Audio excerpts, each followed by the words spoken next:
Democrats win on healthcare, environment, women's rights, respect for but on those issues, I bet you that are the big ones that they vote on more: crime, immigration, wars, economy, corruption.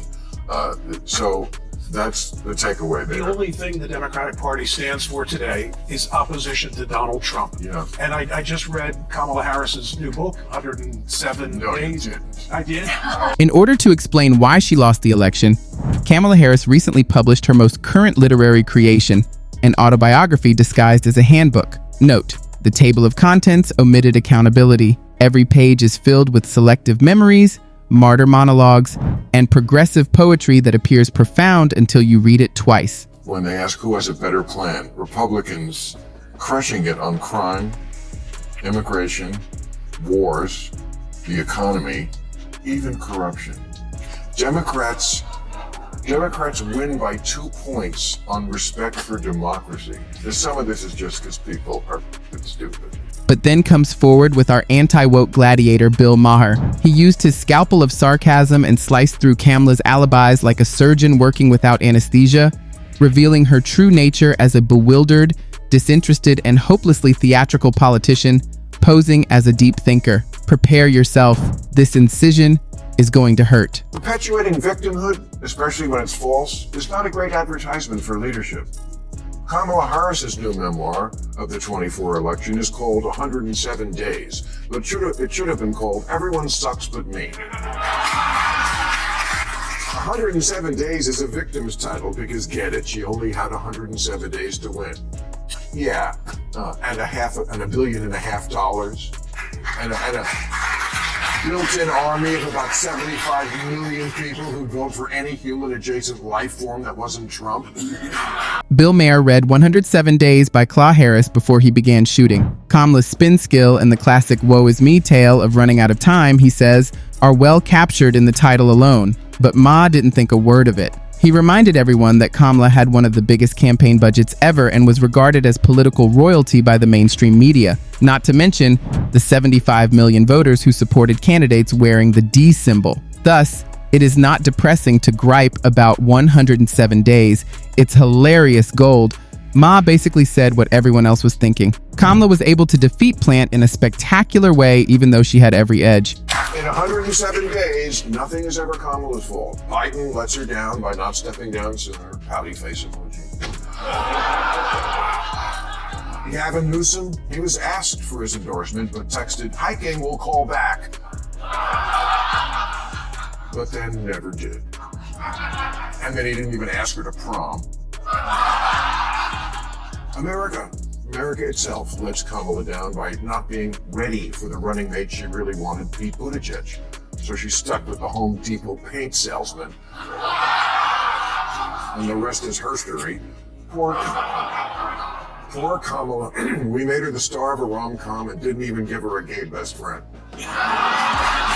Kamala Harris has written several books throughout her career, including one that reads like a full-blown political tell-all. Within its pages, she boldly accuses her former boss, Joe Biden, of refusing to step aside soon enough for her to step up and supposedly rescue democracy. She even makes questionable remarks about his mental sharpness. Loyalty clearly wasn't part of the script. But Kamala's saga doesn't end there. She stretches the blame even further, suggesting that America simply isn't ready to embrace a woman as president. And in a twist that sounds almost like satire, she points to her inability to find the perfect running mate, namely Pete Buttigieg, as the reason for it all. It's a classic Kamala maneuver. When the reflection in the mirror becomes uncomfortable, it's easier to point the finger elsewhere. Kamala writes that on election night, when it was clear she lost, an aide peeled the words "Madam President" off the cupcakes before handing them out. Oh, geez, that's like a scene where Bridget Jones runs for president, for Christ's sake.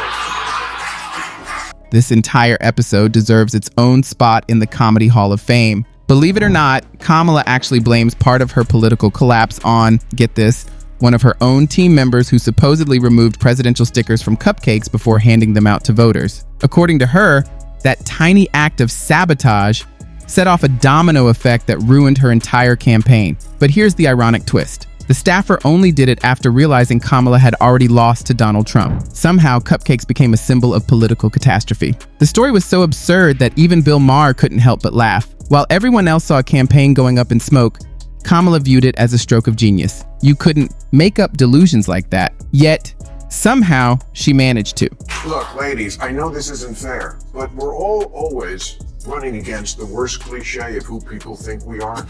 Women Democrats can't look oversensitive or preachy or unable to laugh at themselves. They also can't look silly, like Richard Whitmer did, trying to hide in the Oval Office. They have to look brave and strong. You're absolutely right. This image of unbreakable strength has been carefully engineered by the DNC's leading women, a kind of modern-day Amazon myth, a figure who never cries, never flinches, and certainly never reveals a crack in her armor. To them, the illusion of control seems to matter more than character itself. They play the Iron Lady role to perfection, striving to appear like flawless icons of composure rather than real imperfect people. But let's be honest, it's all performance. Behind those polished smiles and neatly rehearsed speeches lies a deep need to prove they can hold their own in a man's world. They bury their softness, convinced that compassion is somehow weakness. Yet here's the beautiful irony. The harder they try to look untouchable,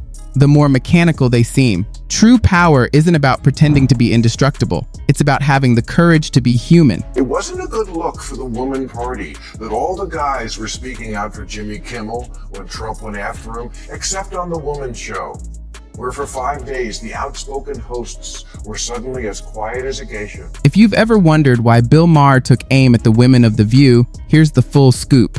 When he questioned why they suddenly went silent about the Jimmy Kimmel controversy, they responded with sarcasm and mockery. But Maher being Maher, he wasn't about to let that slide. He exposed their so-called courage as nothing more than performance, a bit of daytime theatrics dressed up as conviction. After Kimmel's suspension, whispers spread that The View could be next on the chopping block, and just like that, the once vocal panel fell into complete silence. No fiery takes, no righteous commentary, just an awkward hush. Yet the moment Kimmel's return was confirmed, their bold opinions resurfaced, polished, and ready for the cameras. Maher nailed it perfectly. Their bravery only shows up once it's safe to be brave. Then on the 5th day, they rose and said, "No one silences us.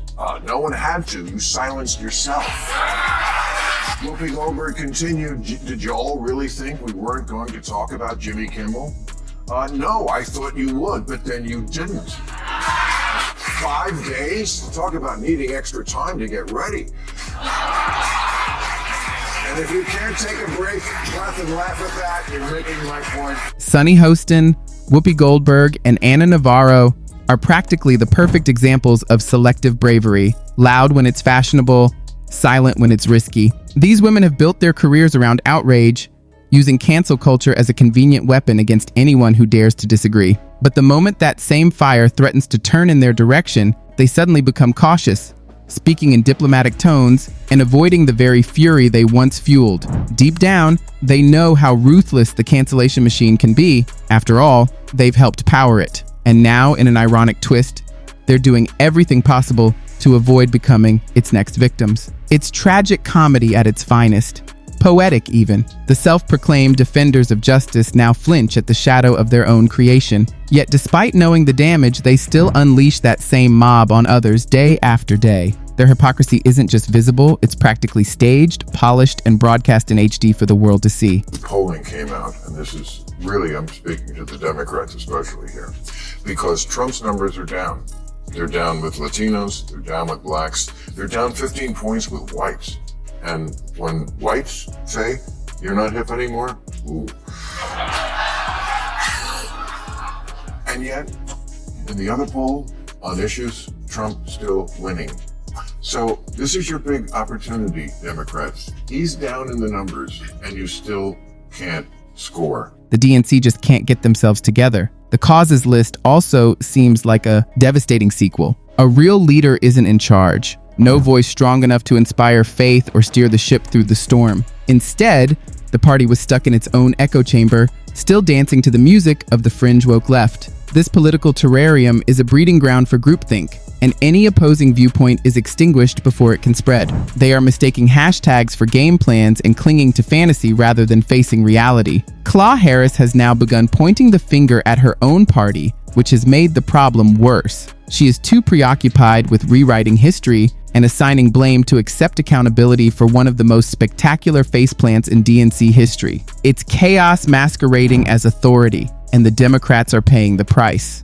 Democrats win on healthcare, environment, women's rights, respect for, but on those issues, I bet you that are the big ones that they vote on more: crime, immigration, wars, economy, corruption. So that's the takeaway there. The only thing the Democratic Party stands for today is opposition to Donald Trump. Yeah. And I just read Kamala Harris's new book, 107 No, Days. you didn't. I did.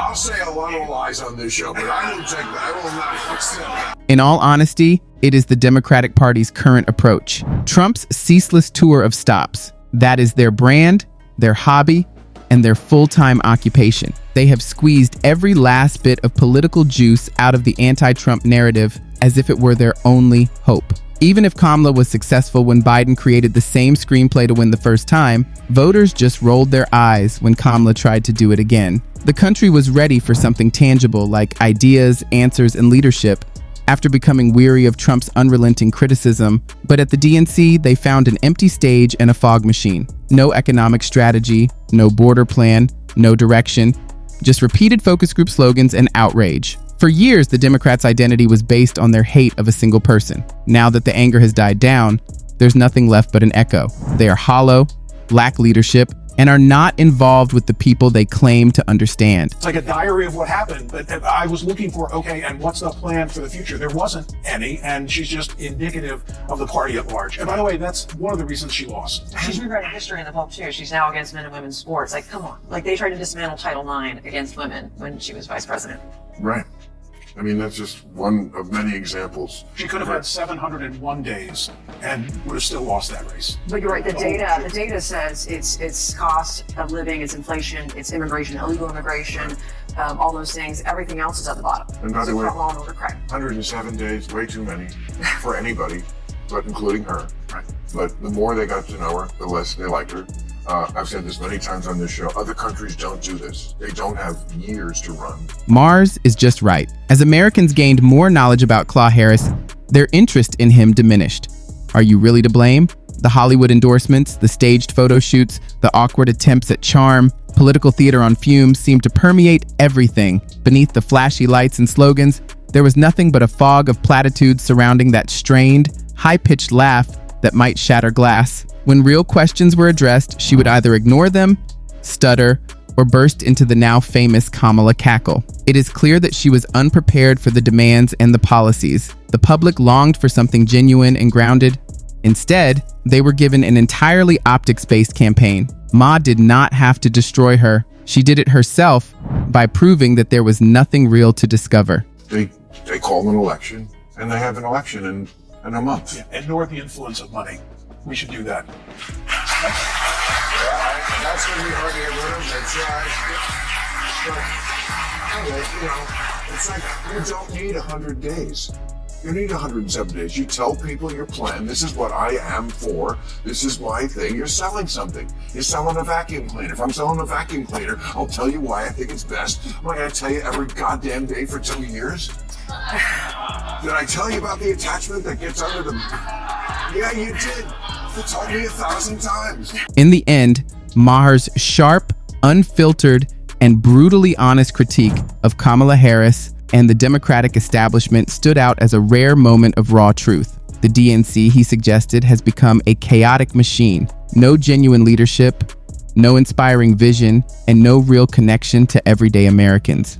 From The View's stage-managed displays of bravery to Kamala's world-class talent for deflecting blame and the party's constant fixation on Donald Trump, it's clear the movement has lost its identity somewhere between social media slogans and self-importance. Maher simply voiced what millions have been thinking quietly. The Democrats aren't losing because of Trump. They're losing despite him. Until they let go of the cult of wokeness and rediscover the meaning of responsibility, they'll keep writing chapters of defeat instead of stories of growth and redemption. That wraps up today's video. If you enjoyed it, don't forget to hit the like button and subscribe for more thought-provoking insights. Thanks for watching. See you in the next one.